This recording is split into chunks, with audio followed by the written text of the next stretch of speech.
And good morning, good afternoon, good evening, ladies and gents. This is the boy Casanova from Orlando, Florida, on this awesome and international podcast, Good Wine and Great Laughs, the podcast for wine lovers, ladies and gents. Summer movies, reviews, and hot topic discussion, ladies and gents. I'm your host, Casanova. Welcome to Casa Casanova. If you are new to my YouTube channel, ladies and gents, what I do here every Saturday morning at 10 a.m., I have the wine of the day, ladies and gents. I'm going to give some information about this wine. I'm going to give the whatever the label states about this wine. I will taste it and I'll give you what my rate from 1 to 10 as far what I think about this wine over here. And then the picture of the wine of the day is always available on all my social medias: Facebook, Instagram, LinkedIn, TikTok, and all the good stuff. You can, if you like the review that I give to this wine and want to try it, the pictures available for you on all my social medias for you to take to your local wine store to see if you can find it. All right, ladies and gents, and during the summer movies, summer month of June and July, what I do some summer movies reviews. Any movies that I think I want to see is the movie theater or come to any of this movies platform, I'll check it out and I give my review. And during the rest of the year, what I do hot topic discussions. Hot topic discussions are always discussions that can affect our lives directly or indirectly. And so if you love wine, like some summer reviews during the summer and hot topic discussions, this YouTube channel is for you. All that if you like the work that I do, ladies and gentlemen, ask only for 3 things. Please subscribe to my YouTube channel. I appreciate that support. Click on the like button on any video that you watch. Comment, participate on the discussion in the comments, and ladies and gentlemen, and share my videos with at least 5 people you know. I appreciate your support. All right. So today is Saturday, March the 7th, 2026, and the weather here in Orlando is going to be partly cloudy with a stray of showers in the afternoon.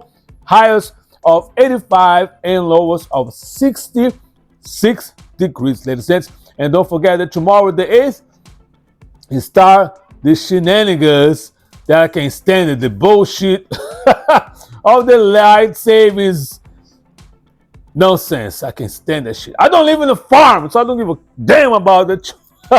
Let me go to sleep, man. Let me enjoy my Sunday. Losing hours on the Sunday because this shenanigans. Anywho, so let's jump on the wine of the day, ladies and gents. I have another wine from Chile, ladies and gents. This is called the Santa ALBA.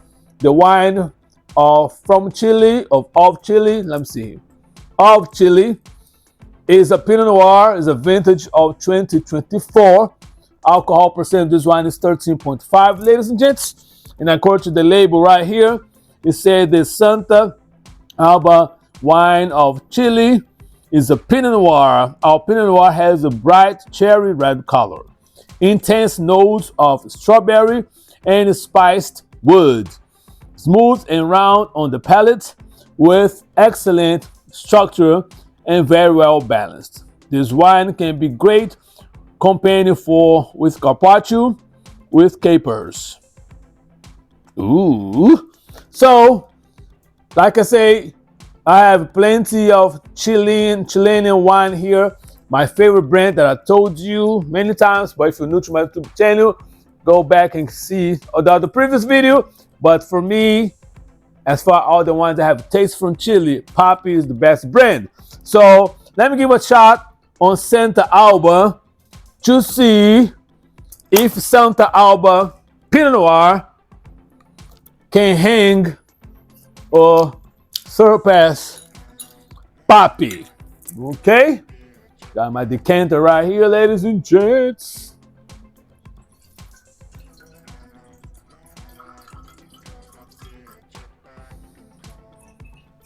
Because the topic of the day, I may finish this whole bottle. Because shit, it hit the fan, ladies and gents. The convicted felon is doing a lot of shenanigans. So, all right. Nice. Plenty of air in it. Just like supposed to be. Okay.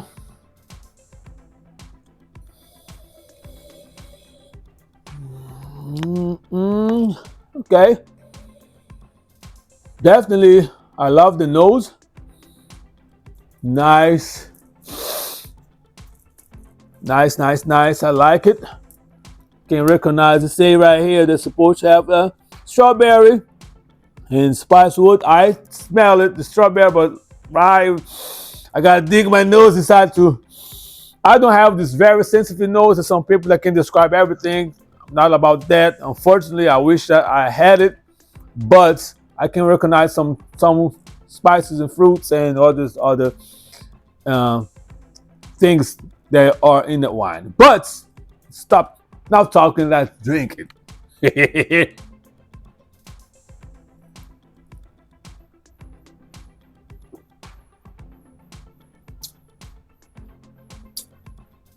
Ladies and gents, it is a good Pinot Noir, but like I say, compared to the Papi that I know, in my personal opinion, Papi is better. The Pinot Noir from Papi, I give a 10 plus.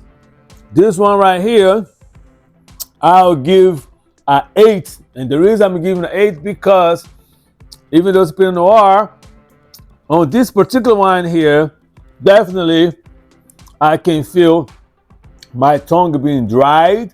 That means the high or tannin on this wine is kind of high. It doesn't say right here. Meaning you're going to have a sensation of dry mouth. In my case, I can taste it right away. Not super dry, but it's going to be a sensation of dryness in my mouth. That means got my bottle of water right here because I'll be drinking, I'll be eating, and the same amount of wine that I will drink, I will compensate with the water. So I'm not going to be feeling later on that I ate a whole 5 pounds bag of sand. And that's why I give an 8, because personally, I do not like wine that's rich in tannins, because that's a mouth dryness sensation in my mouth. But I'm not going to knock out. I'm not going to say it's a terrible wine. Different strokes for different folks. If you like that dryness sensation, if you love wine that's rich in tannins, you're definitely going to like Santa Alba. That's not my cup of tea. I give an 8 because I'm being generous. All right? Generous, very nice today. Be very nice today. I'll give an 8. All right? And pour a little bit right here. And let's jump on the top of the day. As you saw on my thumbnail, ladies and gents, we're going to be talking about Trump's Iran war, distraction from the Epstein files while innocent people die. I like to give credit to my man, my brother, Roland Martin, Unfiltered. Let's watch these videos right here, ladies and gents. And after watching these videos, I will give you my 2 cents about what I think. All right? It is showtime.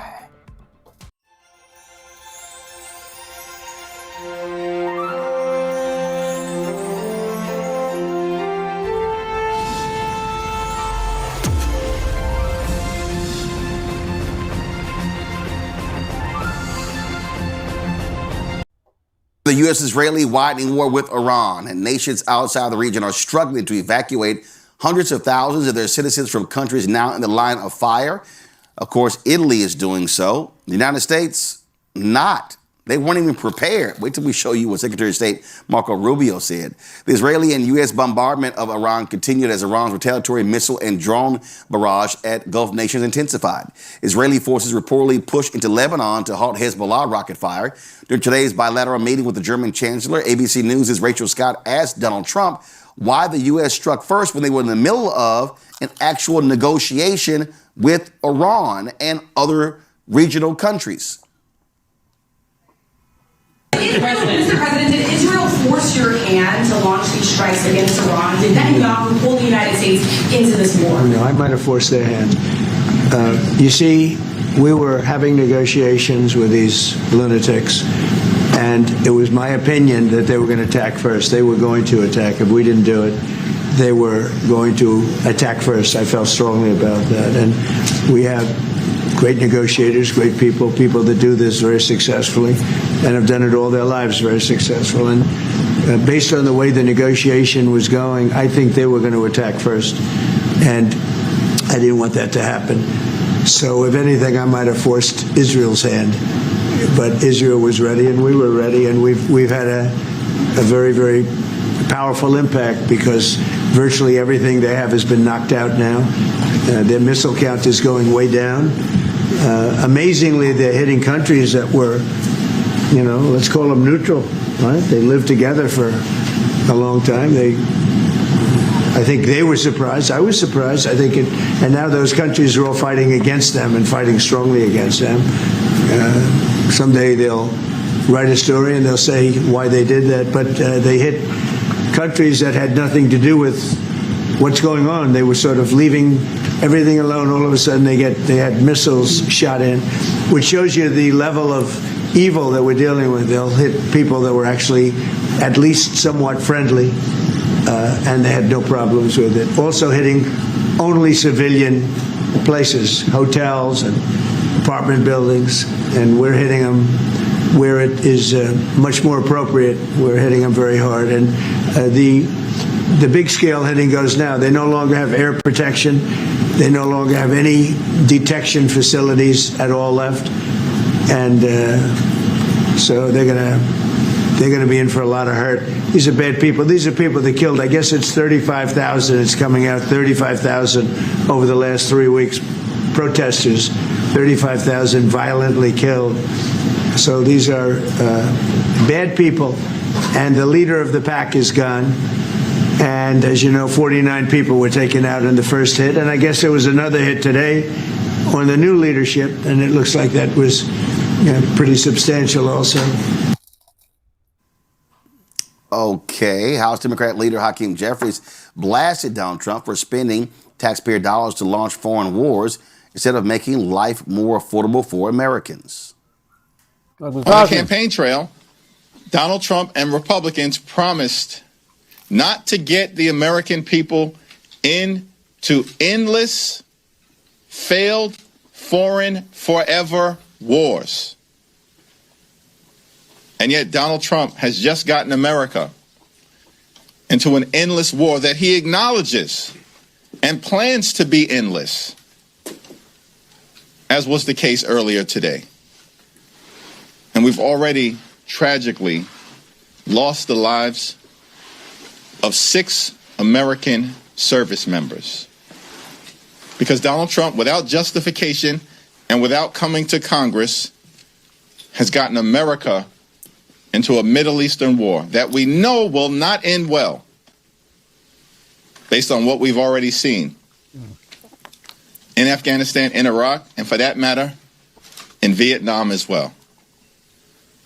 Donald Trump and Republicans have consistently lied to the American people over and over and over again on matters related to both domestic and foreign policy.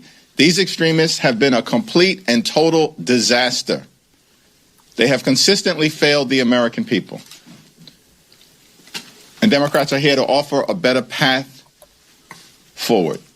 Folks, here's how insane this is. Other countries are literally airlifting their people out. Even though you have airspace restrictions, you saw the video on social media of Italians really excited about it. You got so many people who are trapped. I saw the story of these live golfers are trapped there. They can't get to a tournament in Hong Kong, so many others. And so it's not like folks weren't prepared for this. Well, then again, they weren't, because Donald Trump is so dumb. And when you just decide to go, well, what the hell, we're just going to go ahead and start bombing, then you don't properly prepare. Any real administration would have a plan of action 4, 6, 8 weeks out, 2, 3 months, and they'll be methodically removing people and getting them out of the country. No, not these fools. Here's Secretary of State Marco Rubio. Listen to this. We've Was there a plan in place to evacuate Americans before the attack took place? Well, that's the plan we're trying to carry out. The problem is, or the challenge we are facing, is airspace closures. If a country closes their airport, for example, in some cases the airports have been hit. So the airport in Kuwait was hit. So if an airport's been attacked or the airspace is closed, then we can have the planes lined up to go, but we can't get them to land because we don't have the permissions to land there. So that's the challenge. But rest assured, we are confident that we are going to be able to assist every American. As I told you, right now we have about a little over 1,500, maybe closer to 1,600 Americans requesting assistance, and we know that we're going to be able to help them. It's going to take a little time because we don't control the airspace closures. That said, there may be more people out there that need help. We need to know who you are. So please, I'm asking the media, publicize the phone numbers and the website, because we need people to call in so we have their name, we have their contact information, we have their location and their request. All these are dumbasses. Donald Trump has been threatening for 2 or 3 months. He's been threatening Iran. If you know that the likelihood you're going to strike, what you do is you say, we're telling all Americans, you might want to leave. That's actually what you do. Yeah, not just Iran, but other countries. Because if you know how Iran is going to respond, because you have foreign policy experts, you have intelligence experts, you listen to them. But when you're Kash Patel and you fire all of your Iranian experts in the FBI because they participated in the raid against Donald Trump at Mar-a-Lago, which was their job, this is what happens. So the administration that's always yelling DEI is filled with a bunch of incompetent people who don't even know how to execute a military action. That part makes no sense whatsoever. So we can go on and on and on, folks, with this, because what we're seeing is, and again, it's left and right. And so Donald Trump also, they're giving us numerous rationales as to why we're in war. Well, is it about Iraq? Is it about the people? Is it about oil? Is it about, I mean, it's like, it changes, it changes, it changes, it changes, it changes, it changes, and it's just absolutely insane. But that's what you can expect from this administration. All right, where do we go from here? What is going to happen? How do we deal with the carnage? Joining us right now is Dr. Nola Haynes. She is with the Georgetown University School of Foreign Service, joining us from D.C. So, Nola, we sat here and listened to Donald Trump. We knew Donald Trump was sitting here and he just making it up. I mean, my God, yesterday, he's at a news conference and he turns around and starts talking about the gold drapes. He executes this, they launch this, and he's down at Mar-a-Lago at a glitzy fundraiser, as opposed to where you have the seriousness of this matter. You're at the White House Situation Room and you speak to America in an address from the White House. And so for people, so before we get into other different people, explain to people this insane, precarious situation that we have with Iran, a country that used to love us, but has despised us for more than 70 years. Well, there's been a lot of back and forth. That's for sure. But the first thing I want to say, be very clear about, Roland, Donald Trump lied in that tacky Oval Office. Iran was not coming for us. How were they going to come for us? The last time I checked, they did not have intercontinental ballistic missiles. So that is a straight out lie that man told to the American public and the rest of the world. America. Because, can you hear me? Yeah. And the thing is that you know why he told that lie? Because the reporter gave Israel credit in a weird way. Like basically Israel got you into this, but Donald Trump couldn't go there. So then he told the lie that no, actually we did because Iran was going to come for us. That is not true at all. But to your point, we have had a very interesting and rocky relationship with Iran going all the way back, 40s, 50s, 70s, or multiple eras where our relationship has been strained. And this by far is one of the strongest memories in our very storied history, that it is at its most tense. And we did not have to be here. Okay, so for the people who don't understand, Iran used to have a Democrat elected governor who loved America. Mossadegh was the prime minister. Well, when he decided to say, I think we should be getting more money back from our oil. When he nationalized it. Anglo-Iranian Oil, the company was called Anglo-Iranian Oil. Y'all know it today as BP. Was like, yeah, we ain't down with this. But England was not trying to actually overthrow Iran. America said, hey, we good. We'll do it for y'all. So what we did was we stirred dissent in the country, created economic conditions on the ground that led to people being pissed off. And then all of a sudden, we go in, overthrow Mossadegh. Then we install a general. He then doesn't follow our orders, so we get rid of his ass. And then we put in the Shah of Iran. He comes in, very oppressive, human rights abuses. He has these trained thugs, trained by our CIA, to repress the country. He leads from the early 50s through 1979. 1979, we have the Iran hostage crisis. The problem, Nola, is in the United States, we only frame Iran from 1979 forward. None of these networks.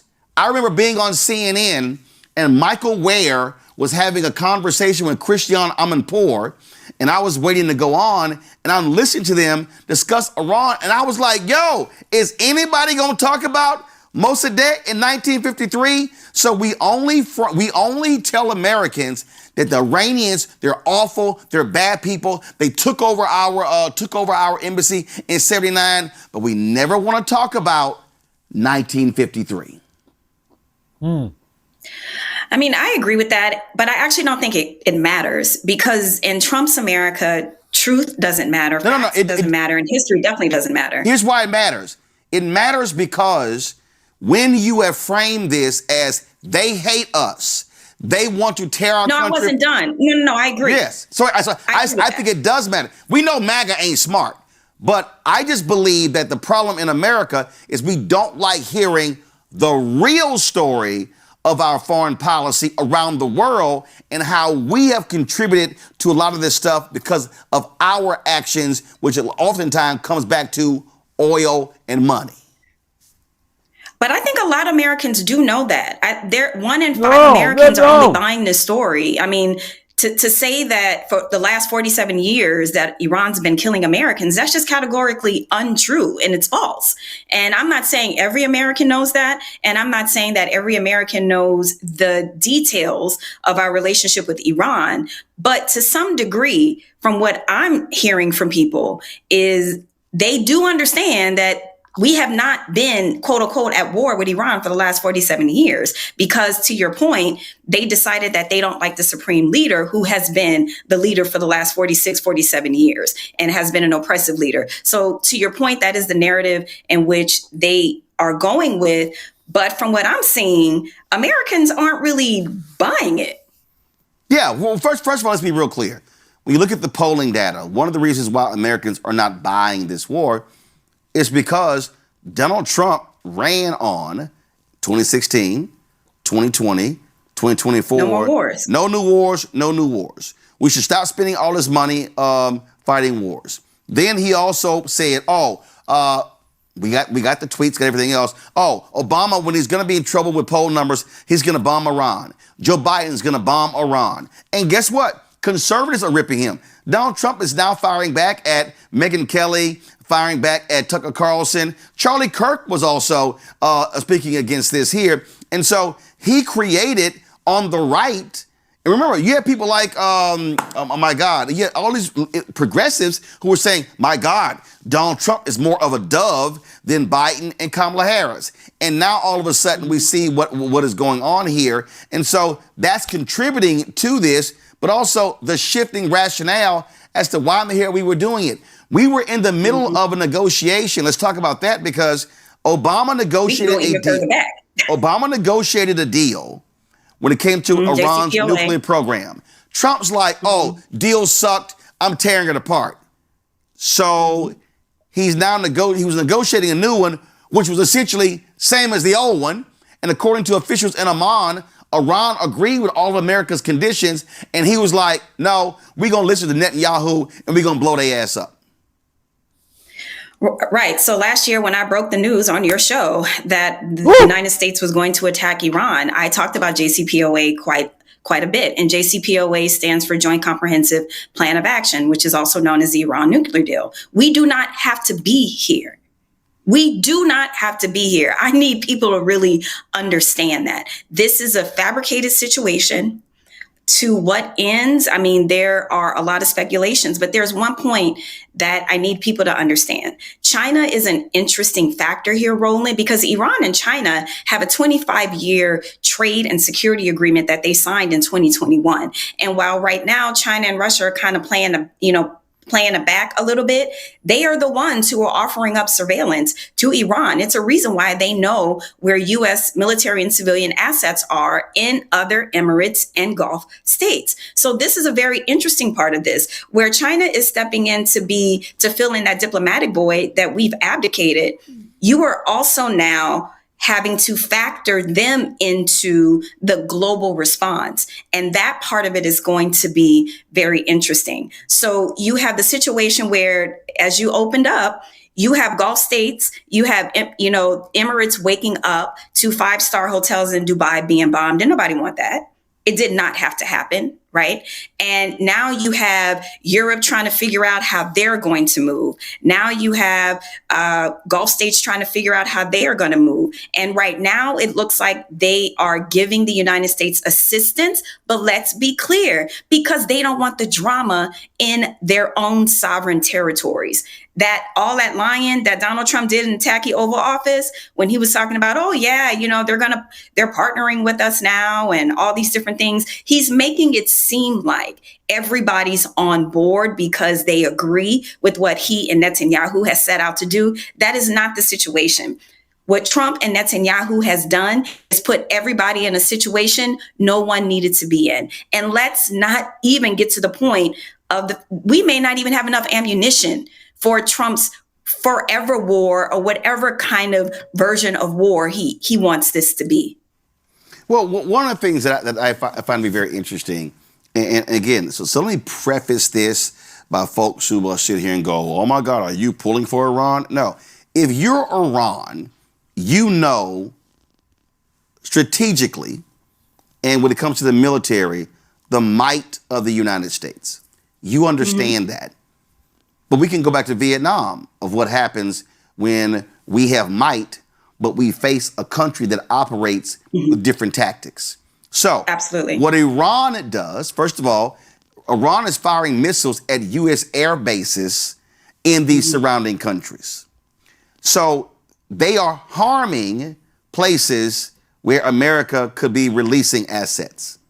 America is pissed off because Spain said, nah, y'all can't use our stuff. Donald Trump literally said today, we can do whatever we want. No, you actually can't. You just can't just say, we're just going to land at a base that's controlled by Spain or the UK or the French. No, you got to get permission. The international system you even was have built to constrain a Hitler Trump. Right. You even have to get permission to use another country's airspace. So this arrogant, I'm a king, can do whatever I want. He's now realized, no, you can't. And those countries, to your point there, those countries have relationships with even countries like Iran when it comes to oil, when it comes to resources. So they ain't always rolling with us. No, absolutely not. And I've been waiting for the Strait of Hormuz to close, which it actually is. And while we don't get Oh, oil, no, hold on, no, don't run past that. Explain to the audience what the Strait of Hormuz is and why that's huge. Well, I was getting to it, Roland.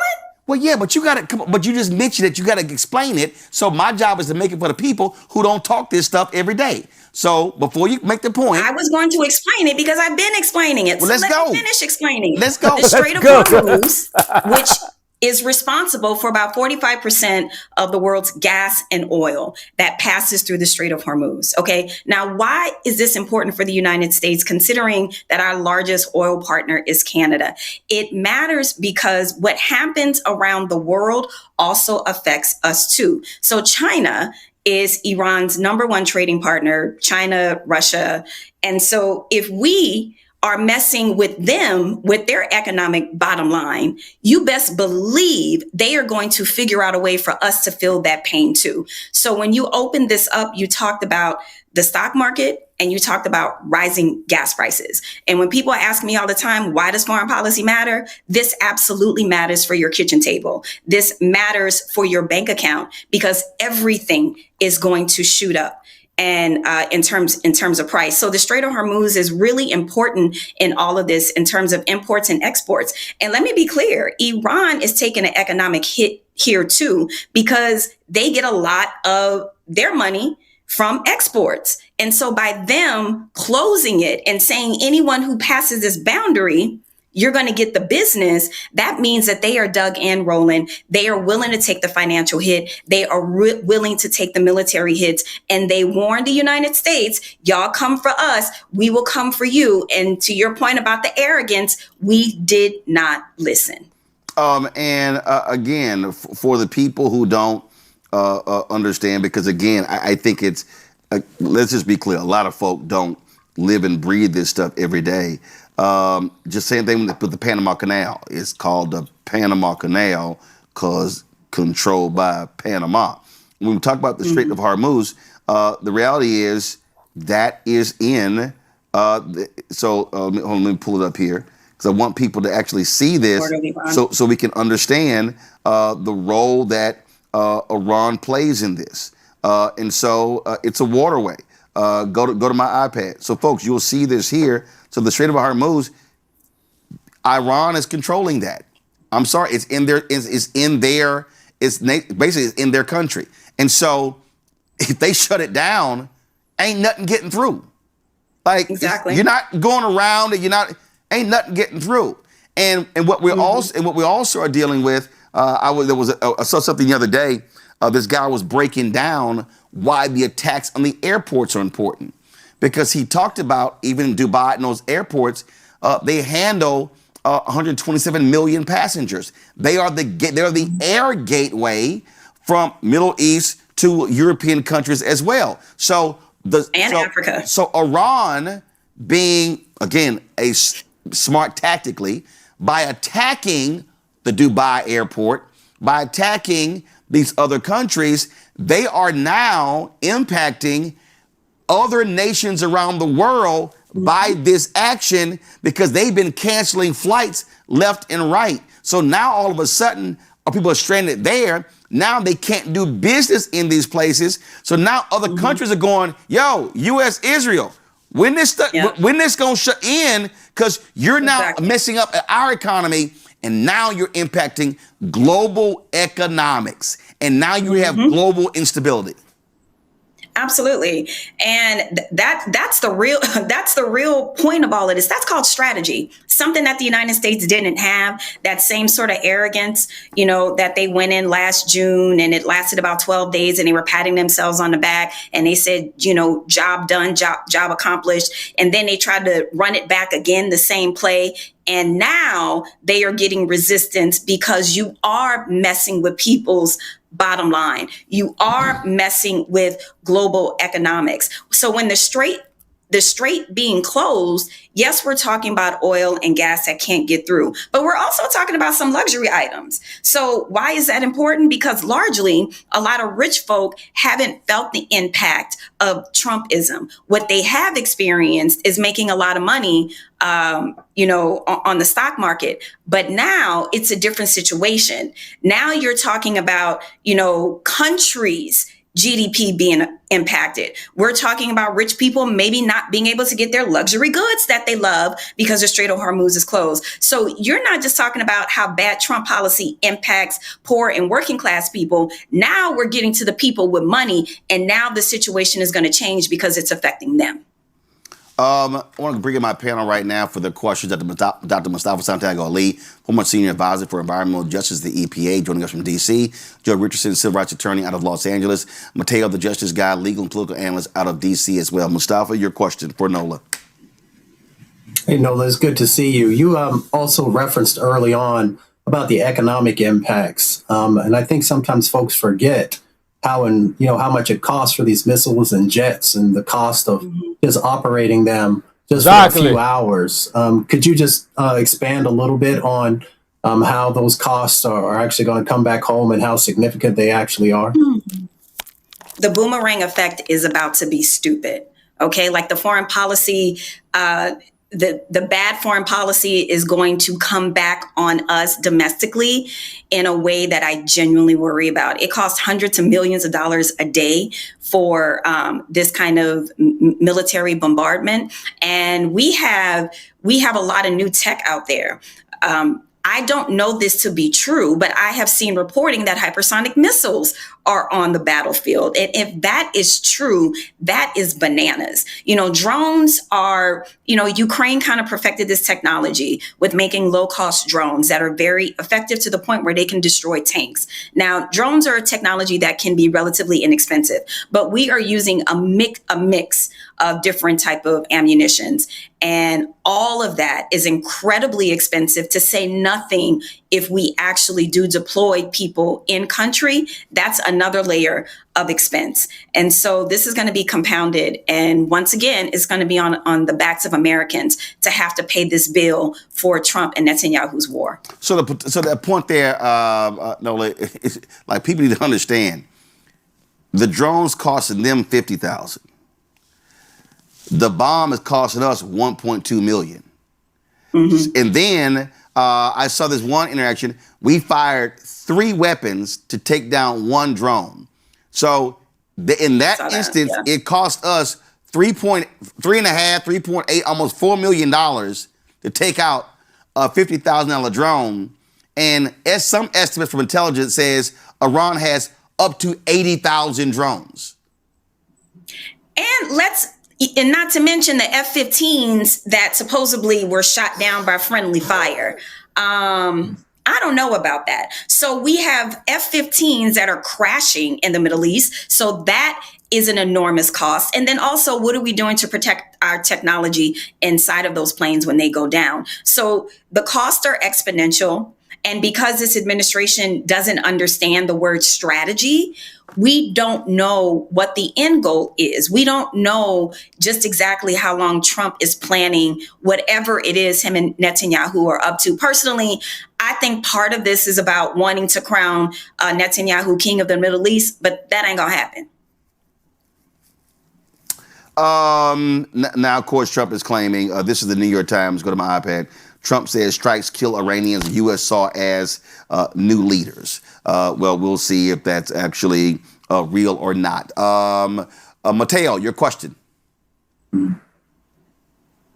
First of all, thank you for all the information you've shared. I wanted to talk about Rubio's preemptive comment today, which is clearly doesn't stand the international legal test. But I also wanted to frame this or help us frame this from a geopolitical perspective. This idea that the strike was preemptive and unplanned kind of made all of the European countries step aside. There was no coordination. There are 2 issues here that I think the European communities, the European governments are handling. On one side, the strike is internationally legal. On the other side, they know that Iran is the greatest sponsor of international terrorism in the world, and so they don't want to be put basically a target on the back of their citizens. So from a geopolitical perspective, how do you think this will play out in the relationship between Trump and the rest of the EU, both in terms of this war and overall? Well, that's a good question. International law and norms, that's important. Not only did Trump not go to Congress, last I checked, no one showed up at the UN Security Council asking for, permission for this war. So what I think will happen is the world, the international system is really understanding what's at stake now.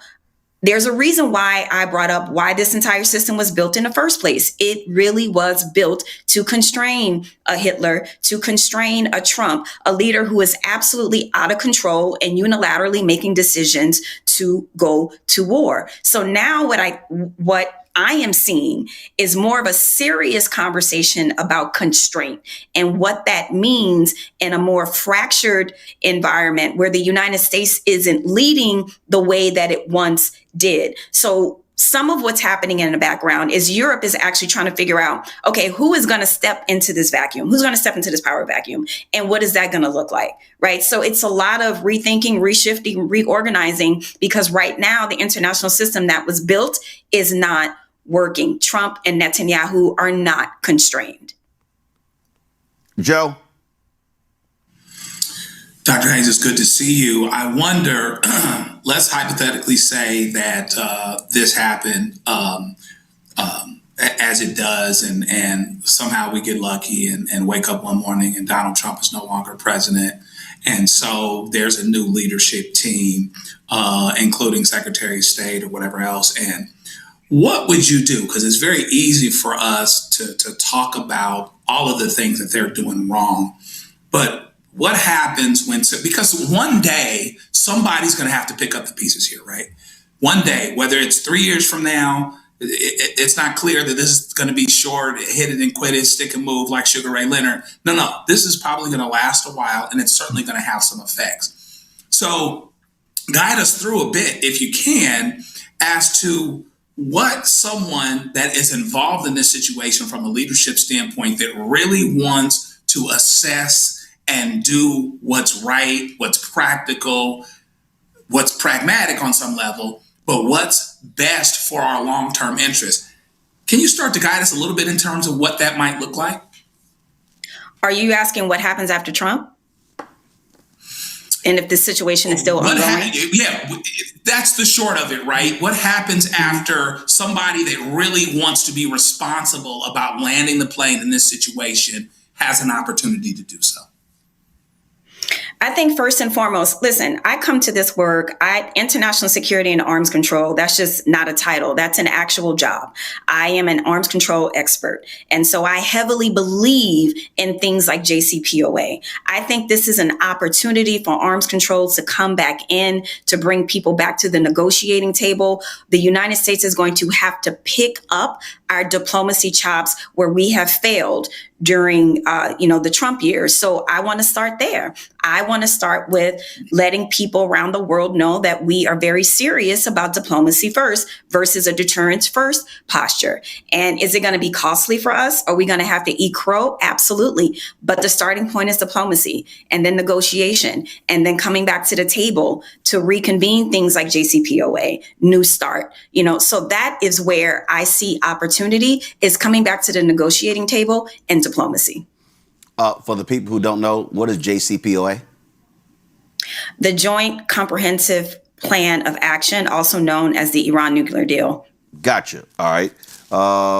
The other piece is this here, and that is we talk about how long it lasts. The United States. I'm gonna go back to Donald Rumsfeld in Iraq. The United States often sells these wars as, and this is all because of really the aftermath of Vietnam. Quick, decisive, not weeks but days, because they know the longer it goes on, Americans are like, what we doing? What we doing? Mm-hmm. How much does it cost? Mm-hmm. Then when the human capital increases.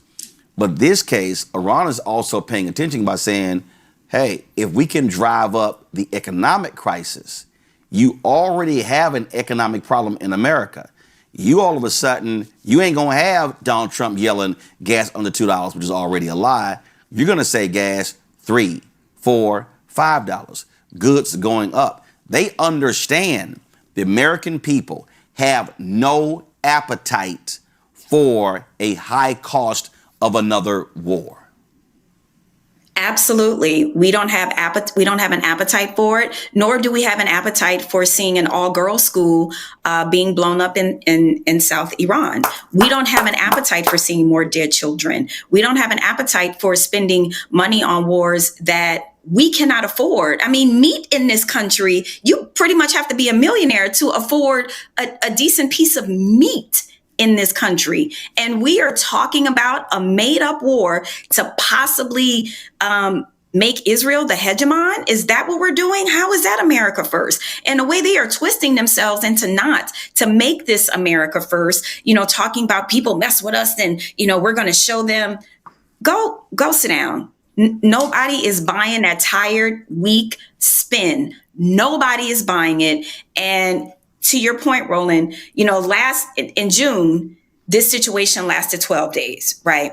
And Donald Trump keeps going back and forth, back and forth. There's something about him wanting Americans in country, American soldiers in country. He keeps talking about it.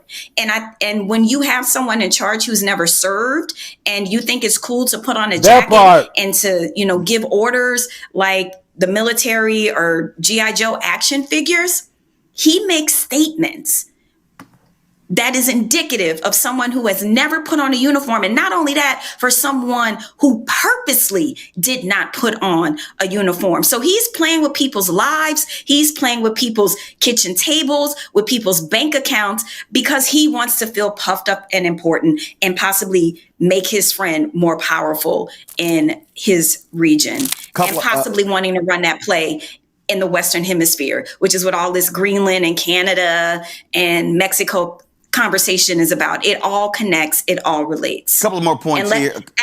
Afghanistan and Pakistan are at war too, just FYI. A couple of more points here before we go. Folks, Benjamin Netanyahu, Prime Minister of Israel, do understand, and CNN put this compilation together of how long he has been saying Iran is around the corner from having a nuclear weapon. He's literally been saying this for 30 years. Listen, y'all. 30 years. Listen. Deadline for attaining this goal is getting extremely close. And Iran, by the way, is also outpacing Iraq in the development of ballistic missile systems that they hope will reach the eastern seaboard of the United States within 15 years. By next spring, at most, by next summer, at current enrichment rates, they will have finished the medium enrichment and move on to the final stage. From there, it's only a few months, possibly a few weeks, before they get enough enriched uranium for the first bomb. The foremost sponsor of global terrorism could be weeks away from having enough enriched uranium for an entire arsenal of nuclear weapons. That would place a militant Islamic terror regime weeks away from having the fissile material for an entire arsenal of nuclear bombs.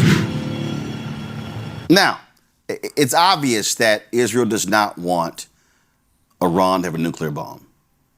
Mm-hmm. But Israel has a nucleir bomb. And what's crazy is Israel has never well, not just in the report. Israel has never disclosed it. The United States acts like, we don't know if they have one, when we know they do. And one of the reasons countries want a nuclear bomb, it's also a deterrent to other countries not invading you. For instance, India, Pakistan, because they have nuclear weapons, we treat them differently. Many people have said Gaddafi's biggest mistake was agreeing to the United States and giving up his nuclear program. They said the moment many experts say the moment Gaddafi did that, in addition to trying to unite African countries and have a one currency for the continent, and it wasn't going to be what France wanted or the United States, is that the moment he gave up his nuclear program, that's when the U.S. said, oh, we could take his ass out. Because the fear always was, if we strike Gaddafi, he could retaliate with his nuclear program. And so that's also what's at play here. Mm-hmm. Absolutely. The same could be said about Ukraine. You know, they gave up their capabilities too. And hindsight is always 20/20, and they're wondering, you know, was that the right decision? But, you know, and France, you know, there's reporting that France is actually stepping up their nuclear program. So again, the way that this is impacting the global system, not just economically, but we're talking about global security is going to be forever altered by what happened this time with Iran, because Donald Trump and Netanyahu, they are acting unilaterally as if they are crown kings of the world. And the international system is seeing this. They're seeing this with a host of other things, and they are thinking about their security in a way that they haven't thought about for a very long time. And we could be entering some new phase of an arms race. I mean, we definitely are talking about that already in the space sector, but you know, terrestrially, we are now entering another phase of this, and we are moving in the wrong direction, Roland. This is not the direction in terms of proliferation that we want to be moving in. All right, Dr. Nolan Haynes, we appreciate it. Thanks a lot.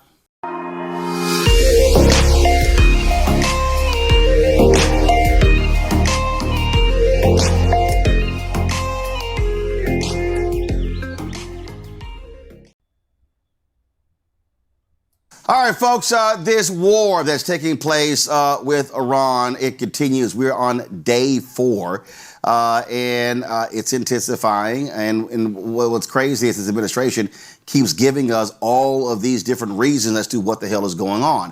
As Congresswoman Robin Kelly said, a resolution that calls for congressional approval of military action against Iran, it, of course, was dealt with in the United States Senate.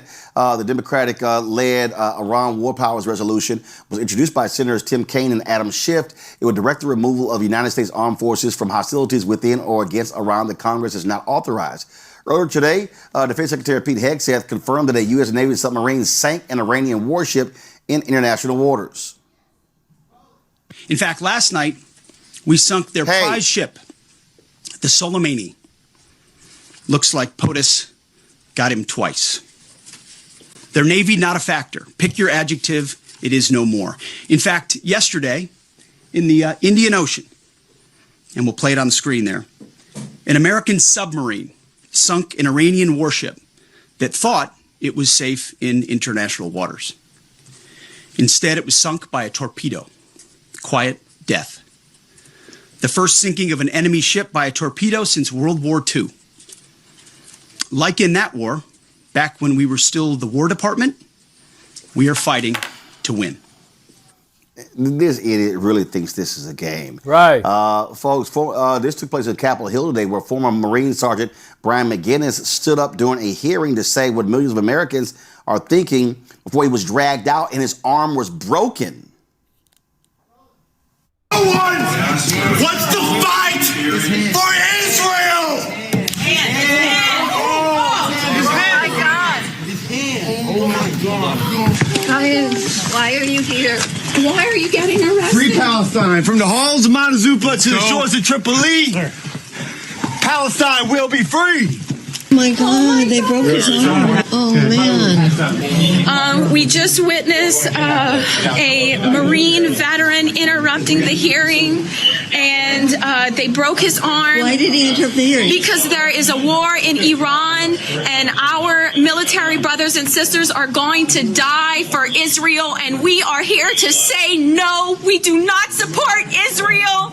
We do not want to die for Israel. Stop the war in Iran right now. And what did they do to him?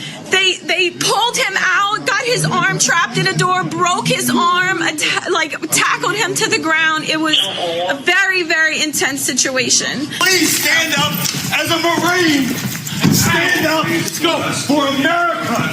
America does not want to fight this war in Iran, and the soldiers don't, right, Brian? No, they don't. American citizens don't want to send their sons and daughters to fight in Iran. We're fighting for Israel. We're not fighting for the U.S.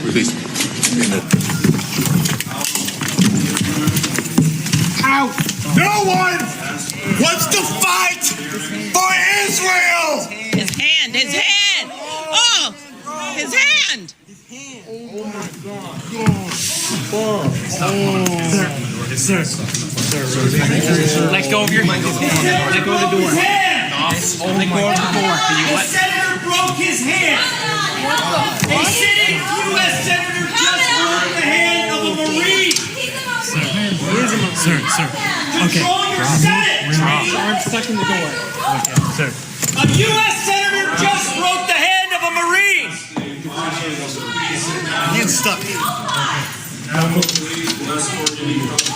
U.S. senator just broke the hand of a Marine. You're a coward. Punk. Yeah, go fuck yourself. What do you say?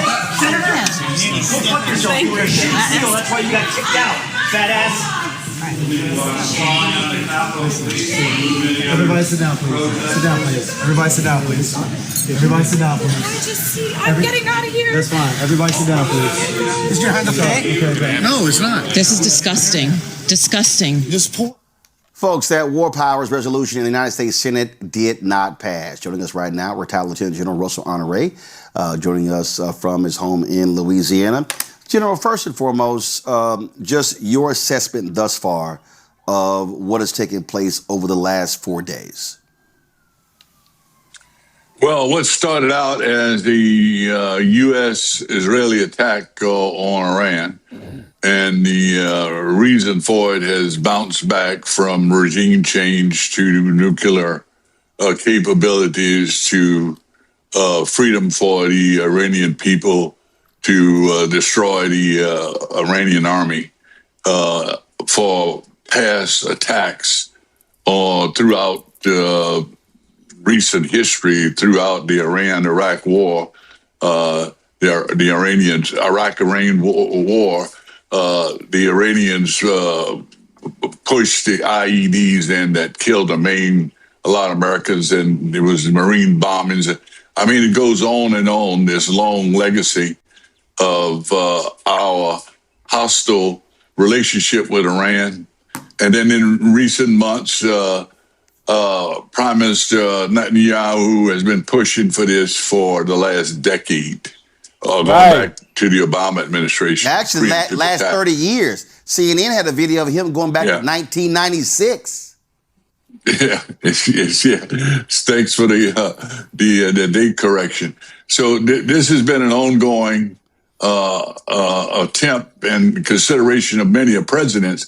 But if it had been easy, it had been done already. That's a country of 90 million people that is hard to get to. And the way we've done it is through air power and naval forces, which have the capability to maneuver in there.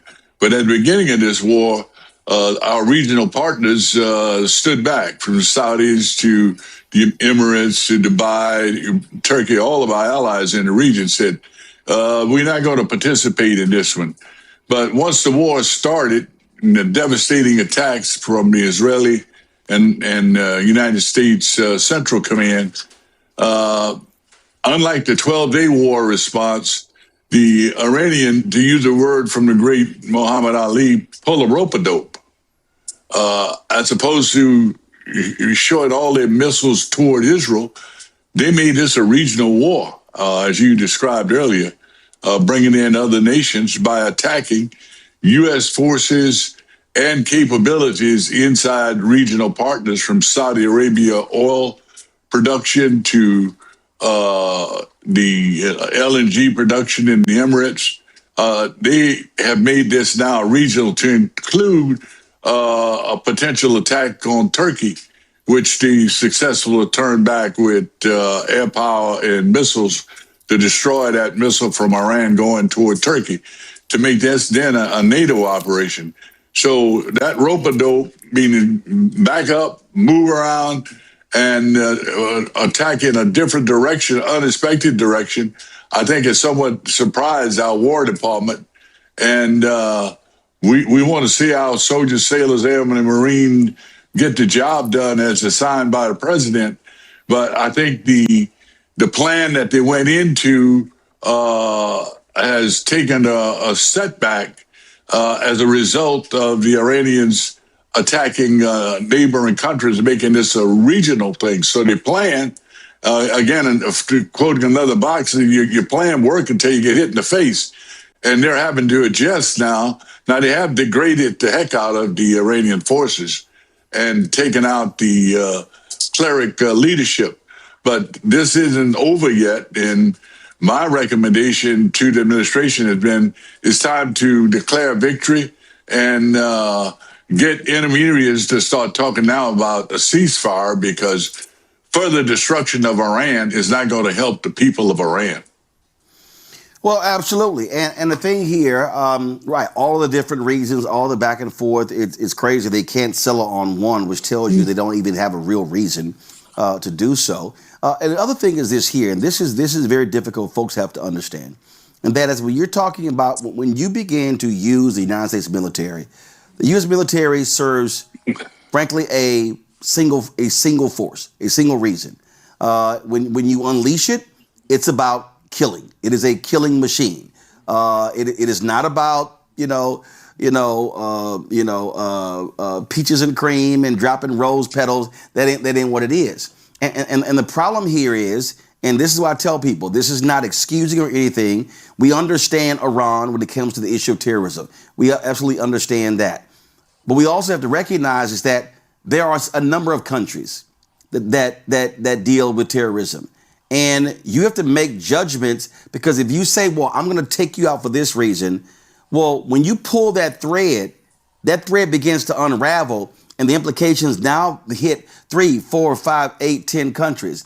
And so we now see the Strait of Hormuz. We now see with them hitting the Dubai airport and all the traffic that comes through there and the grounding of flights, everything coming to a standstill, hitting luxury hotels. And I saw Trump complaining by saying, well, we're hitting military targets and they're hitting luxury hotels. Well, they're hitting those hotels for a reason, because what they're doing is they're trying to wipe out the tourism industry for many of those countries that are going to lead to massive, massive losses. And so when you attack a country and then to say, well, so what is it? Regime change? Well, who's there? Well, it might be like Venezuela. Well, okay, but Iran ain't Venezuela.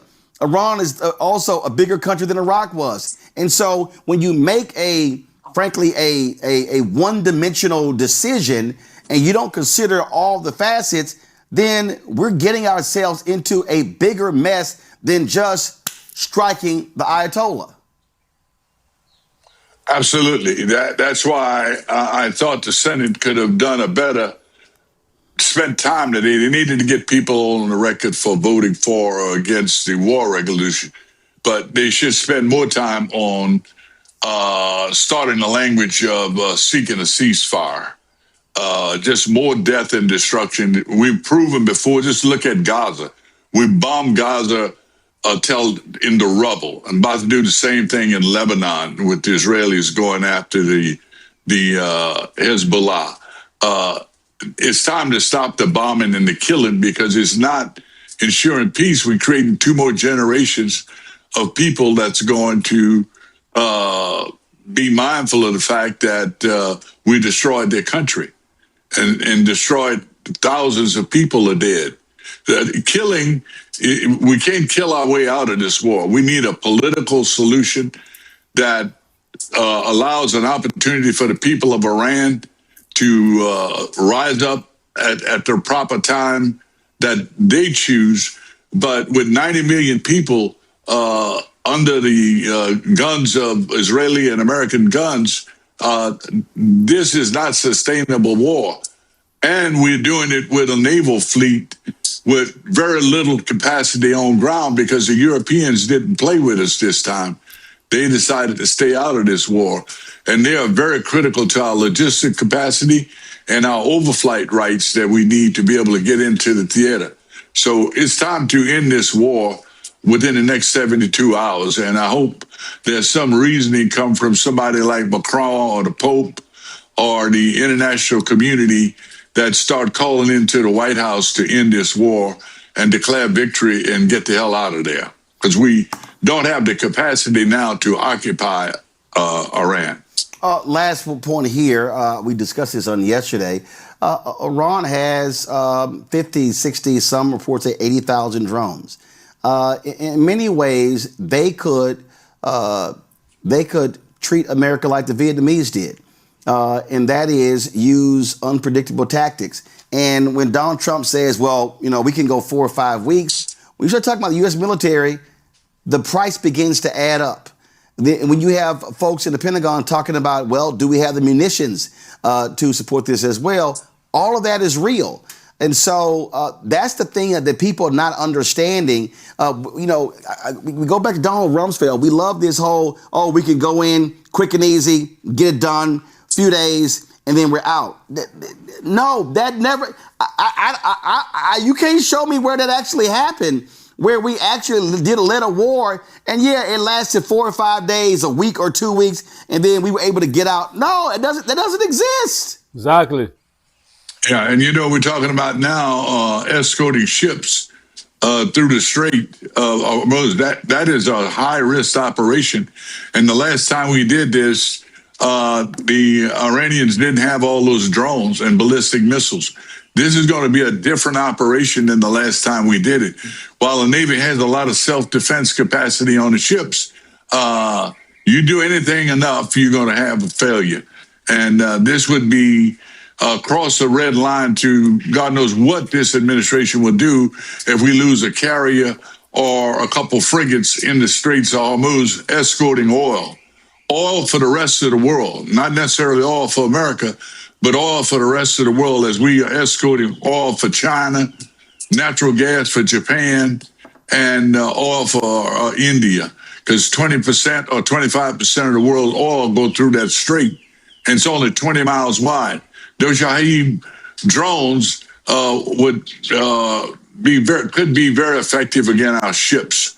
So that's a high-risk operation, and I hope the chairman and Joint Chiefs is, again, as opposed to making jokes about lasers and the cruel language used by the secretary, get calmed down, and the Pentagon professional staff can talk to them about the risk of trying to escort ships through the strait with the current technology that Iran has. Well, it's called having some grown-ups in charge. And unfortunately, we know what we're dealing with when it comes to Pete Hegseth at the Pentagon, which is the Department of Defense, not the War Department. Absolutely. All right. General Honore, we appreciate it, man. Thanks a lot.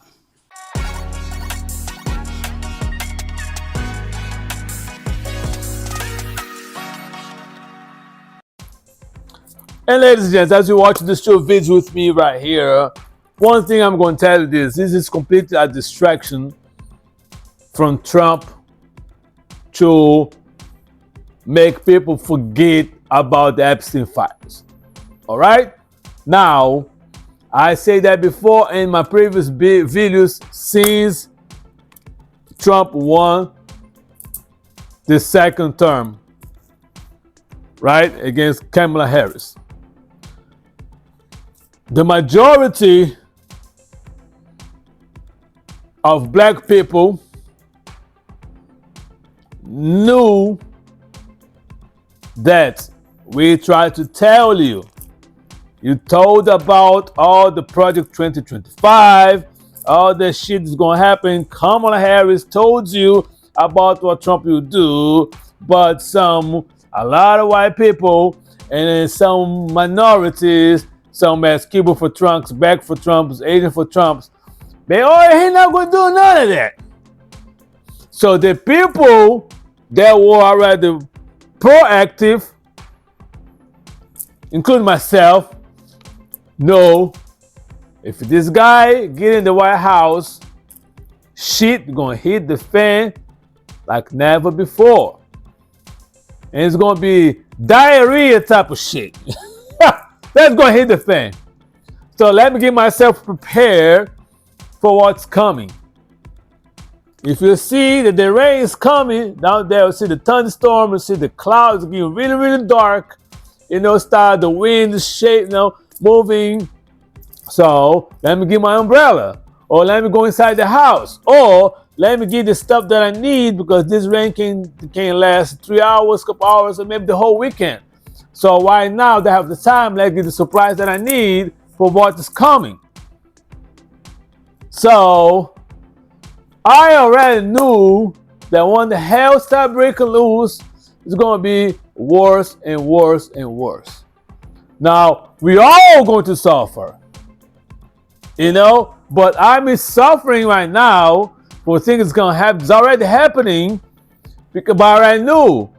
So my mindset is, I already know the shit's going to happen. So just embrace the suck and let's keep moving.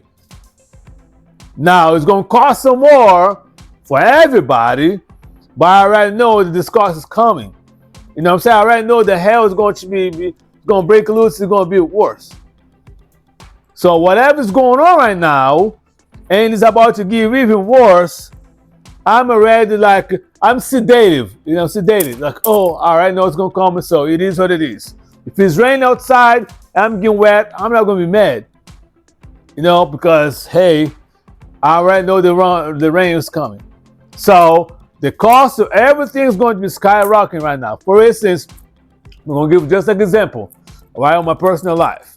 When I get paid, I fill my tank. My car, go there and fill it up.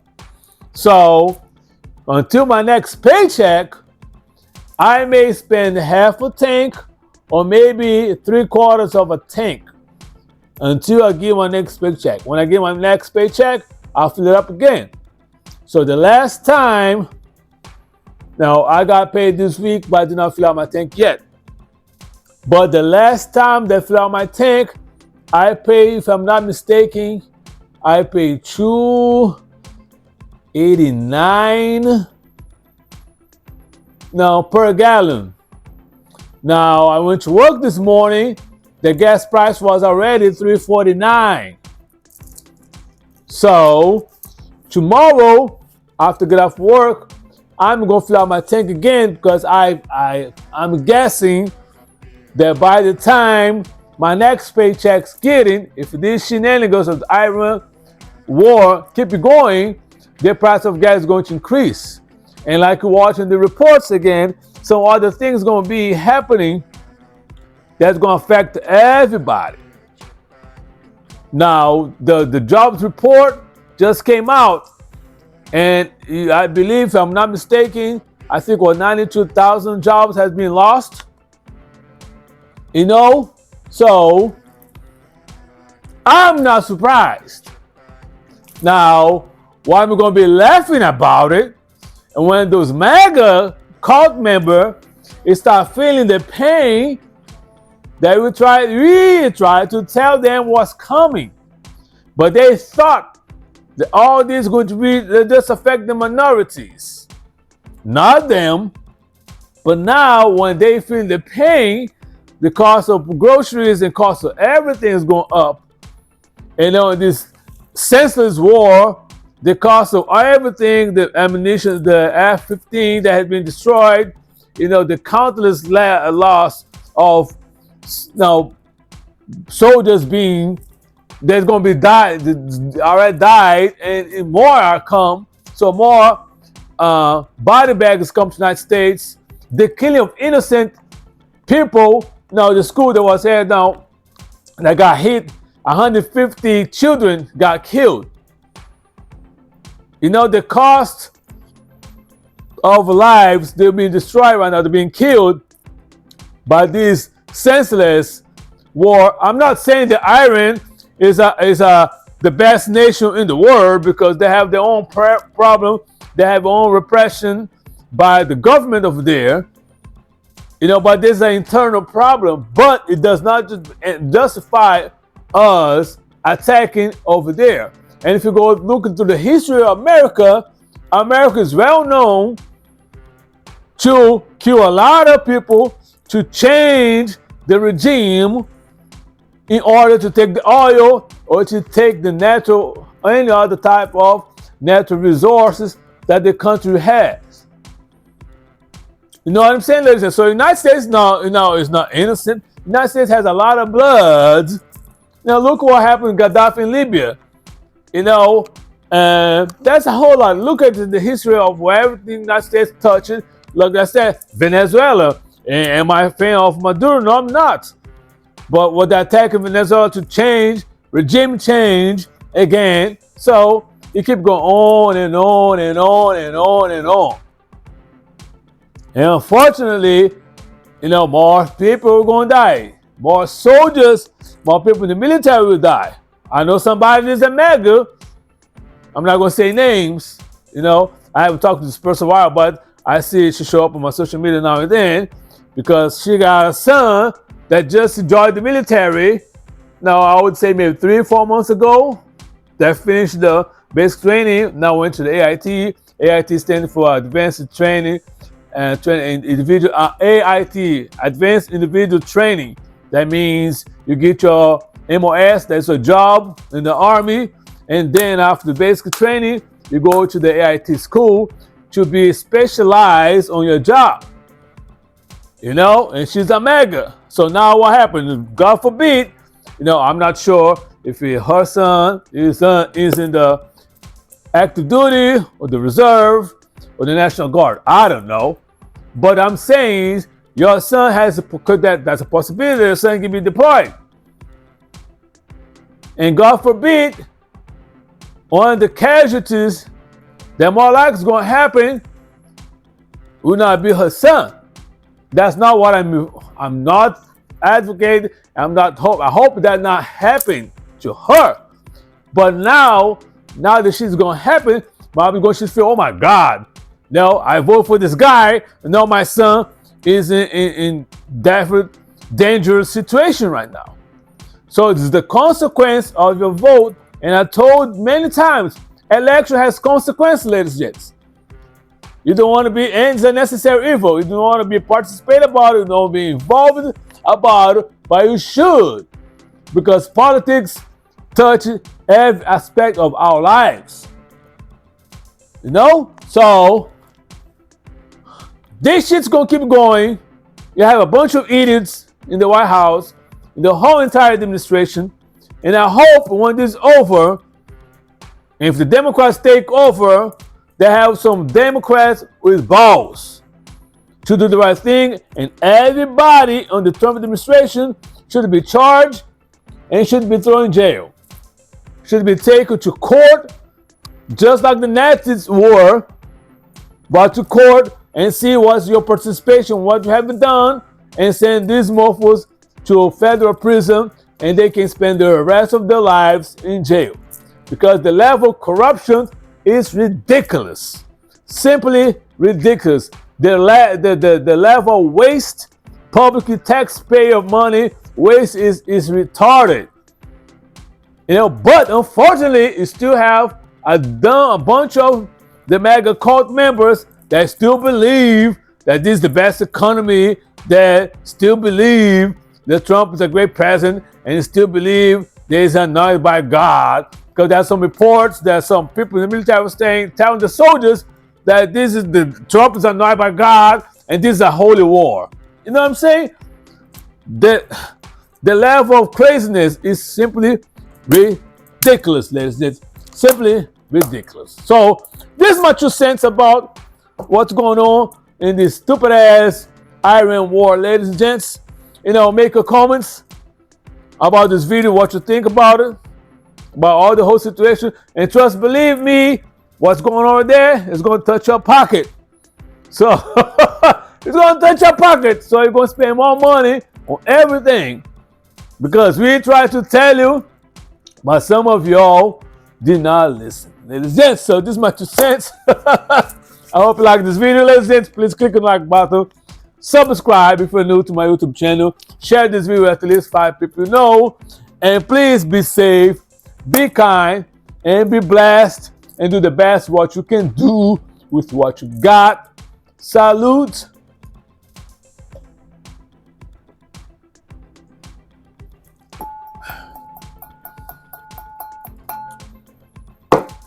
And I'll see you next Saturday with another awesome podcast episode. Holla!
Sucker rappers get lost. Coming from the bottom, moving straight to the top. Coming with the